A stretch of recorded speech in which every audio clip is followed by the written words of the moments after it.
Hey guys, welcome back and welcome to the most requested video on my channel. In this video, I will share my knowledge as a pro player about my way of defending in eFootball, regardless of what playing style you play, hoping to help you improve your defending game with tips and showing you examples of how to defend the most common situations in the game. But before we move on, please make sure to subscribe to my channel for more eFootball content, and for now, enjoy this video.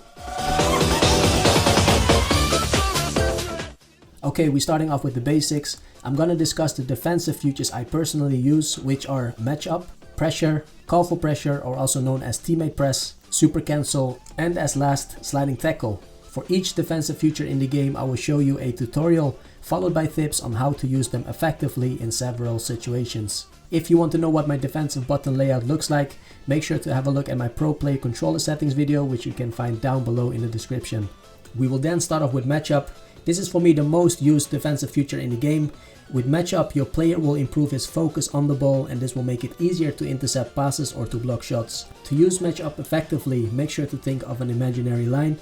This could be a passing lane or the direction of a shot. All you have to do is to position yourself on that line and make sure to release the sprint button, so you will be able to activate matchup because it's only working when stationary. And just when the ball gets close to you, you simply hold the matchup button to intercept the pass, and that's how easy it is, boys. Situations where you shouldn't use matchup is when your opponent is making use of fake shots or skill moves such as the double touch. When you're holding matchup, your player will pull out his feet, eventually miss the ball, and then your opponent dribbles his way easy around you. Make sure your player isn't running while pressing or holding the matchup button, because like I said before, matchup is only working when stationary, otherwise the ball will go through your player's legs.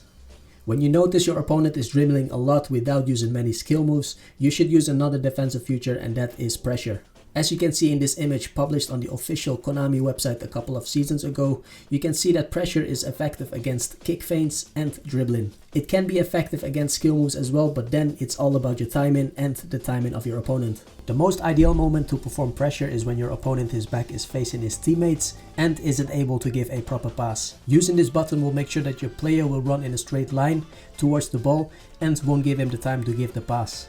Don't use pressure when you're in front of your opponent and coming from a distance. This will give your opponent the space to perform a skill move to beat you one-on-one. We then move on to another defensive feature I use a lot, and that's call for pressure. We used to call it teammate press back in the past days. This is a great tool to force your opponent to play the ball to his teammate so he can cover the pass lane and then intercept the ball with ease. The best situation to call for pressure is when your opponent has a lot of space in front of him. Then you have to make sure to select a player and then run closer to the ball holder. After that, switch to one of your deepest players and then hold the call for pressure button to close down the gaps and force your opponent to play the ball to his teammate. The moments you shouldn't call for pressure is when you're selecting the player closest and behind the ball holder, because it will then use one of your last defenders to press towards the ball holder, and this will create a lot of gaps.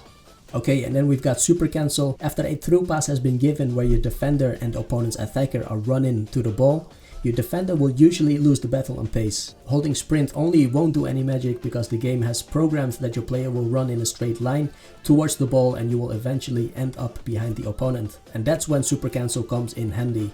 With super cancel, you can cut your opponent's running line manually to get in front of him and then intercept the ball. Super cancel is very useful in aerial duels as well, but I will show you that in another topic later in the video. Using these defensive features can also go wrong, so you have to make sure to have a plan B or a last option to prevent your opponent from scoring a goal. I mostly use a sliding tackle when I know the opponent is going for a through pass and knowing my player can't reach the imaginary line to use matchup anymore. You then have to make sure to press sliding tackle just before the opponent is going for the pass, because it will take some time for your players to execute the animation. Don't use sliding tackle when you still have lots of numbers at the back. Stick to your main defensive options and don't rush it, otherwise you give your opponent unnecessarily a lot of space. Now that we know the basics, I will move on with giving you general defending tips that can be applied to the most common situations in game. I will be giving you tips about defensive positioning, outnumbered situations, wider areas and crosses, defending skill moves, and as last, aerial duels. Starting off with the defensive positioning, my golden rule in defending is to always stay in between the opponent's CF and my own goalkeeper. Same as in using matchup, you have to think of an imaginary line, but this time between the CF and your goalkeeper. Your aim should be then positioning your last defender on that line, and once your player is positioned, you can then apply pressure or wait for your opponent to make the move.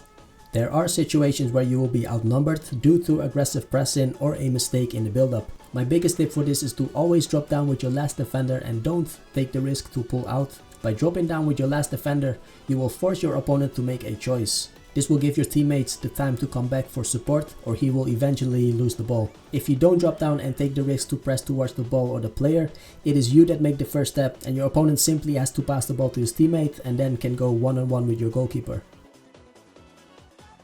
When you're playing against someone that likes to play on the wider areas and goes for crosses, you have to make sure to cover their strongest foot. Usually that's a right-footed player on the right wing and left-footed on the left wing, and for these situations you need a lot of discipline to keep covering their strongest foot to prevent the cross.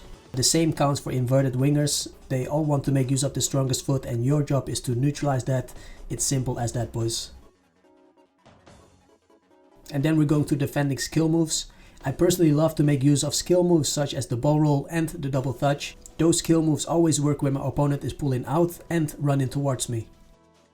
When you notice your opponent is making use of skill moves as well, the key to defend those skill moves is just to hold back, stand still, stay in front of him, keep a distance, and then wait for your opponent to make the move. After your opponent performed any skill move, you simply apply pressure and then intercept the ball. Winning aerial duels is a good way to win the ball back. My first tip is to position yourself in front of your opponent. By making use of super cancel, you can manually position yourself in front of your opponent, whereas with sprint only it wouldn't work because of the player in front of you is blocking you. Once your player is positioned in front of the opponent, it's just a matter of timing your header right. Make sure to press any passing or shoot button just when the ball starts to drop down, and that's how you win most of your aerial duels.